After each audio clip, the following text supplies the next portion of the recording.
Hi guys, this is Michael in Las Vegas. I'm going to try something a little bit newer here. I'm going to use this tablet to make this video, so I hope it doesn't move around too much and make you all seasick.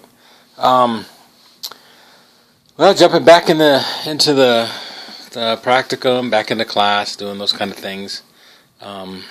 Something that we've all been out of for a few weeks, and I could tell you that I especially was out of it for a few weeks. I had thought nothing about school. I think we all deserved a break, and I absolutely took advantage of that.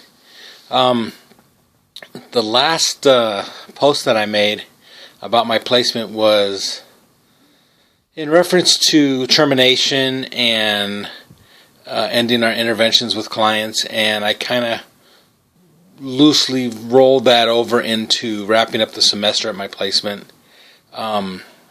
It was kind of a weird last week, but you can see that video. It was just some things that went down that, it is what it is.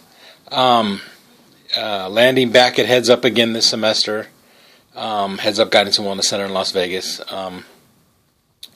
Really having a good time, taking the activities here to the next step, doing a lot more different tasks, I guess, if you will. Initially, the first part of this first semester was spending a lot of time doing, a lot of shadowing, a lot of very basic things. And this semester, there's a couple interesting dynamics going on. One, I'm spending a lot more time with clients doing some screenings and those kind of things, which are very, very basic, very necessary, but, uncomplex to say the least. Anyways, there's another interesting thing going on at the agency this week is I met one of our fellow UNE student who apparently is maybe one semester behind me. She's just starting her first placement there. And so, of course I was able to, bring her up to speed a little bit about what's goes on in the agency and in relationship to kind of what happens at the university and how those things can neatly fit together. I was able to share my learning agreement with her and go over some of the reasons that I put some of the things in there, some of those things that she's going to obviously be able to build upon and kind of roll over into her own experience. And so that's going to be a neat dynamic.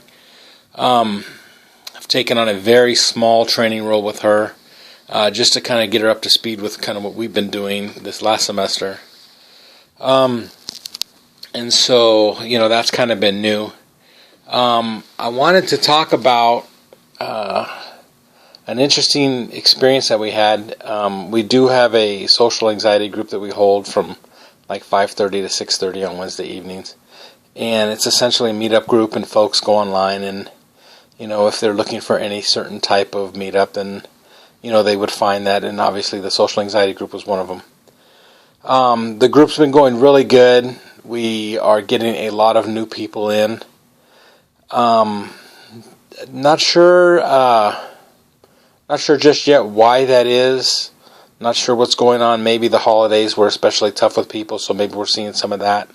But nonetheless, we're seeing a lot more people. This week we had 18 people, maybe 4 or 5 of which were brand new to the group. The reason I wanted to share what happened in the group was one of the homework assignments that we had for them was to...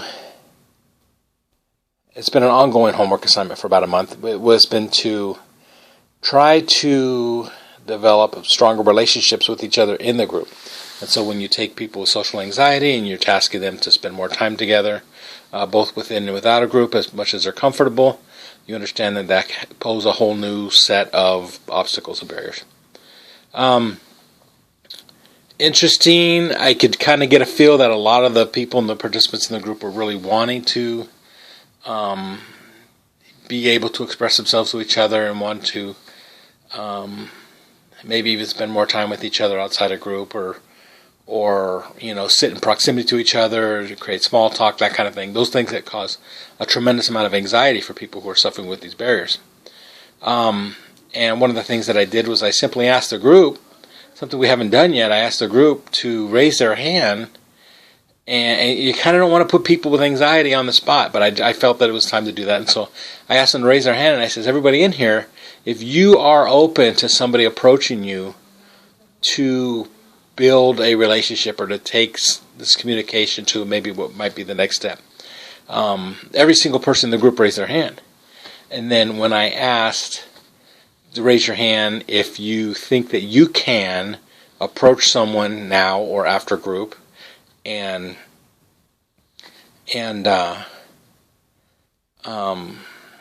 let them know how you feel, that you want to create some sort of dialogue or whatever with them.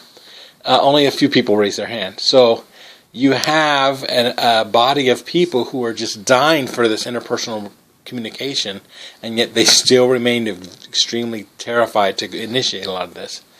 And we kind of let that be, and as you know, it was like the last 20 minutes of group or whatever. And interestingly enough, things, you know, the pieces of these onions started coming apart, and people were just starting to share more. And I'll tell you what, it's the best group that we've had since I've been there. I started, of course, like everybody else in their first semester, first week of September last year.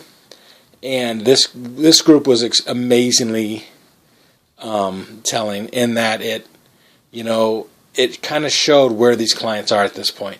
And so that was my thing. I just wanted to introduce that to the group, let them know that one thing I found this week was to push, people to maybe a little bit more than what they're comfortable with and kind of see where it goes. And it was amazing to see the results. So that's just my thing. If you guys have any thoughts on that, I thought it was a very safe activity.